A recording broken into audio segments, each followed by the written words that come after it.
Today we have lesson 12 in our language arts. We're going to start with some reviewing. From our lesson on Monday, which would be yesterday, we learned about Bible poetry, right? And we learned about how Bible poetry doesn't necessarily follow rhyme and rhythm, but it does have rhyming thoughts. Remember, those thoughts were either similar thoughts, they were kind of same, or the thoughts were contrasting. They were different thoughts.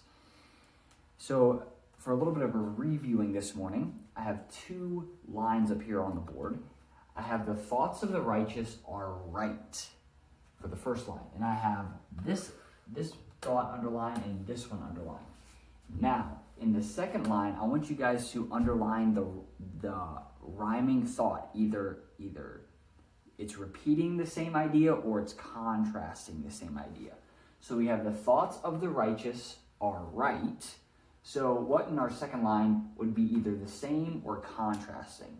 The thoughts of the righteous. Think about it for a little bit. Probably right here, right? The counsels of the wicked, right? Would be a contrasting idea, but it's repeating, but it's contrasting. Now, what about right? Is there anything that would be contrasting right? Deceit, right? If you're full of deceit, you're full of lies and things like that, and that's not right.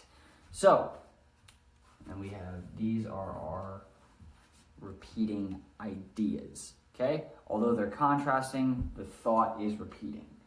So, that is all we're going to do for reviewing. Let's jump into our lesson 12 today. All right, in today's lesson, we are learning about three types of poems. We have couplets, we have tercet, and quatrain. All right, those are kind of fun words to say. So, let's read over our vocabulary words. A couplet is a stanza with two lines, okay? Remember what a stanza is? A stanza is kind of like our paragraph within a poem, except it's called a stanza, all right? So, this right here is the first couplet that they have in our book, all right? So here are our two stanzas, and remember, a couplet is a stanza with only two lines. So the night was coming very fast, it reached the gate as I ran past. The pigeons had gone to the tower of the church, and all the hens were on their perch. So notice, a couplet is a poem that only has two lines per stanza. Let's jump to the next one. One more thing about couplets I forgot to go over. A two-line stanza is called a couplet. Each line in a couplet rhymes, okay? Notice that each line is going to rhyme with each other in a couplet. Now, let's jump to the next one. The next form of poem is a tercet. A tercet is a poem that its stanzas have three lines, okay? A three-line stanza is called a tercet. Each stanza in the following poem is a tercet. So if you go to page 41, at the top of page 41, I have this first stanza down of a tercet. Notice it says, when I was down beside the sea, a wooden spade they gave to me to dig the sandy shore. All right, in a tercet, it's not going to have all three lines that rhyme. Just two of the lines are going to rhyme. It's going to be your first two lines in a tercet, okay? So remember, a couplet has two lines per stanza. A couplet has three, and let's go to our last poem, okay? Our third and final poem that we're learning about today is called the quatrain. So there at the bottom of our box on page 41, it says a four-line, 1, 2, 3, 4, stanza is called a quatrain. Quatrains have varying rhyme patterns. Each stanza in the following poem is a quatrain. So you can look over that poem. I have the first stanza up here on the board.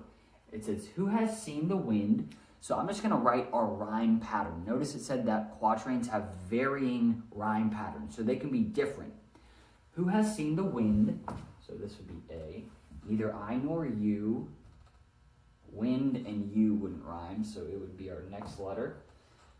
But when the leaves hang trembling, so trembling, wind, you, that rhyme?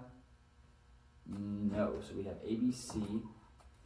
Who has seen the wind? Neither I nor you. But when the leaves hang trembling, the wind is passing through. So you and through would be rhyming. So we'd have our rhyme pattern of A, B, C, B. But that is not how it's always going to be for our quatrains. They can be different rhyming patterns.